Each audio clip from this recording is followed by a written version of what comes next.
একাধারে মানুষ হয়ে তিনি এসেছিলেন আমাদের পাপের জন্য। আমাদের পাপের জন্য নিজেকে বলিরূপে উৎসর্গ করলেন যাতে আমরা পরিত্রাণ পাই। এমন প্রভুকে কি গ্রহণ করা খুব কষ্টে? এমন প্রভুকে তো সবাই চাইবে, কিন্তু তাও মানুষ বোঝে না। মানুষ ভাবে তিনি এসেছিলেন ধর্ম পরিবর্তন করাতে।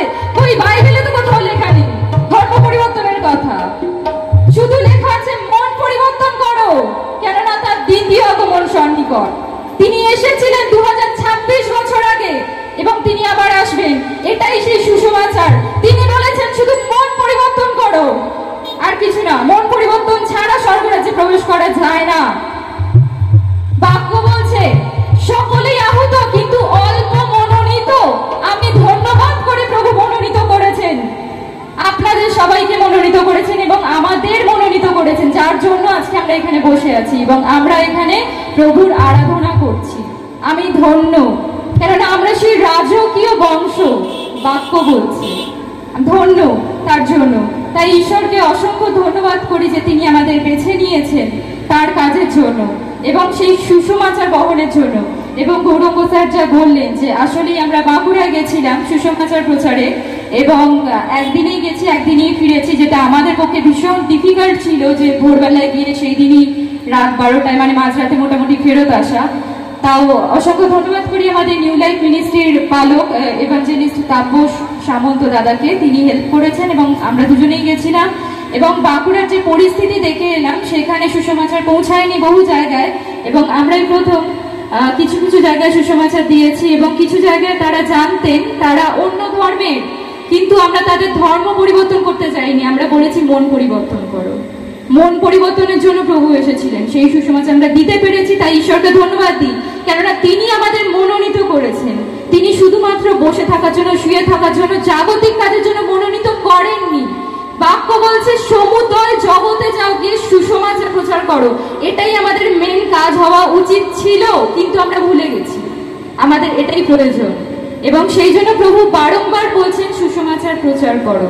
তাই আমরা এখন চাপড়াবাসী, আমি আপনাদেরও বলতে চাইবো, আপনারা যেখানেই যাবেন সুসমাচার দিন, কেননা তার রাজ্য সন্নিকট, সত্যি সন্নিকট। কেননা বাক্য পড়ুন আর মিলিয়ে দেখুন চারদিকে যা হচ্ছে, বাইবেলে অলরেডি ভবিষ্যৎবাণী করা আছে এবং তাই হচ্ছে। তাই তার রাজ্য সন্নিকট। মানুষকে বলুন তার মন পরিবর্তন করতে, ধর্ম না। এই সমস্যার কারণে এখন খ্রিস্ট বিশ্বাসীদের উপর প্রচুর তাড়না, প্রচুর অত্যাচার আসছে। যদি এমনই হতো খ্রিস্ট বিশ্বাসীরা যদি প্রতিবাদ করত আর যদি পালাট বার করত, আজকে অন্য সিচুয়েশন হতো। খ্রিস্ট বিশ্বাসীরা তা করে না, কেননা আমরা প্রভু যিশুকে অনুসরণ করি এবং ক্রাইস্টের ফলোয়ারকে বলা হয় খ্রিস্টিয়ান। এটা কোনো ধর্ম না। অন্য ব্যাকগ্রাউন্ড থেকে, অন্য রিলিজিয়াস ব্যাকগ্রাউন্ড থেকে যারা আছেন তারা শুনুন, ক্রাইস্টের ফলোয়ারকে বলা হয় খ্রিস্টিয়ান। এটা কোনো ধর্ম না। জগতের মানুষ এটাকে ধর্ম বানিয়েছে, খ্রিস্ট ধর্ম বানাননি। তাই আমরা খ্রিস্টকে প্রচার করি এবং তাকে রোজ আমরা পরিধান করি এবং তিনি যা বলে গেছেন আমরা সেটাই করার চেষ্টা করছি। তাই তাড়না অত্যাচার আগেও হতো, প্রভু যিশুকেও তাড়না অত্যাচার করে ক্রুশে ঝুলিয়ে দেওয়া হয়েছিল। কই থেমেছে? কিছু থামেনি, আরো বেশি হচ্ছে, আরো বেশি করে সুসমাচার যাচ্ছে। যত দাবাবার চেষ্টা করবে সুসমাচার তত বৃদ্ধি পাবে। হালেলুয়া, ঈশ্বরের গৌরব হোক। আমরা নিজের স্বপ্রচারে আসিনি, যা বলা হয়েছে বাক্যতে করতে তাই করছি এবং ঈশ্বরের ধন্যবাদ করি আমাদেরকে তিনি বেছে নিয়েছেন। আপনারা যারা বুঝতে পারছেন না তাদেরকে বারংবার বলছি সুসমাচার প্রচারে বেরোন। গৌরঙ্গ স্যারকে আপনারা পেয়েছেন, আপনারা ভীষণ লাকি। গৌরঙ্গ স্যারকে বলুন যে দাদা আমাদেরও নিয়ে যান সাথে করে।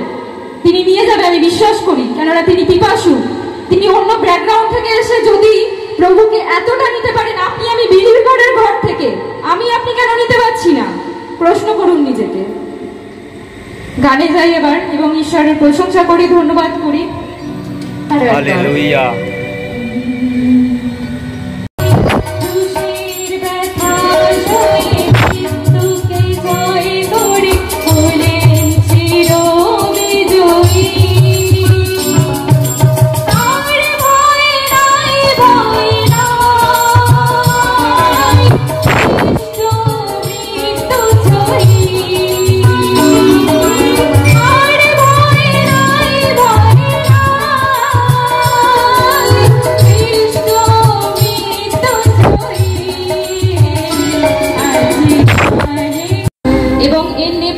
যতজন আমাকে এই সুযোগ দিয়েছেন, কেননা চাপড়ায় আমি প্রথম, আমি মালিয়া কোথায় গেছিলাম কিন্তু চাপড়ায় এই প্রথম, তাই ঈশ্বরকে ধন্যবাদ করি যে ঈশ্বর না চাইলে তাদের সাথে আমি যুক্ত হতে পারতাম না এবং আজকে আমি এখানে আসতে পারতাম না।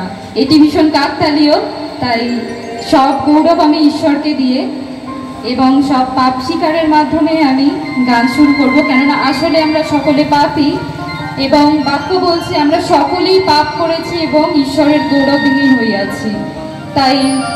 তাই সেইভাবেই আমি গান শুরু করব।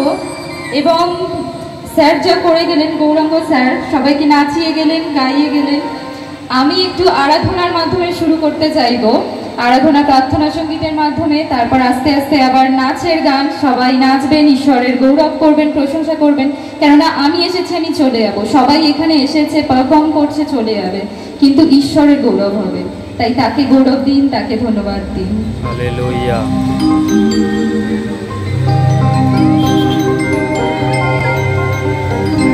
আমি 2 মিনিট সময় নেব, একটু মিউজিশিয়ান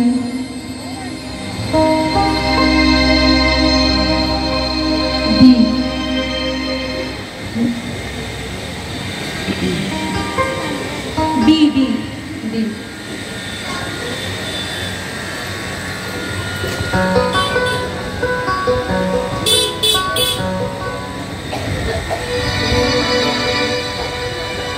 হে পাপীর হৃদয়ে এসো প্রভু,